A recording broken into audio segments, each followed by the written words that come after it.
UDISE data గురించి పాపం అక్కడున్న గతంలో పనిచేసిన విద్యాశాఖ మంత్రులు కనీసం బేసిక్స్ తెలియదు. యూడైస్ లో అంగన్వాడీకి వెళ్తున్న పిల్లలు ఉంటారు, ఎల్కేజీకి వెళ్తున్న పిల్లలు ఉంటారు, యూకేజీకి వెళ్తున్న పిల్లలు ఉంటారు.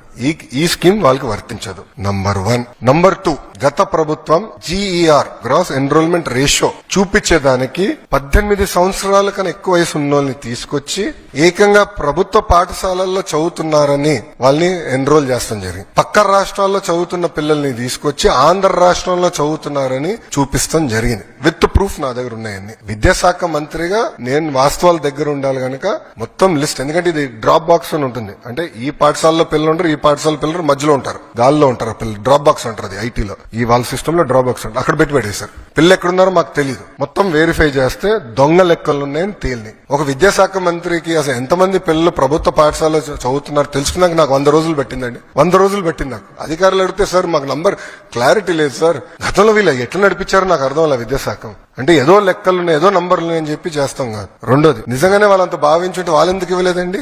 అమ్మ ఒడి ఎందుకు ఇవ్వలేదు వాళ్ళు?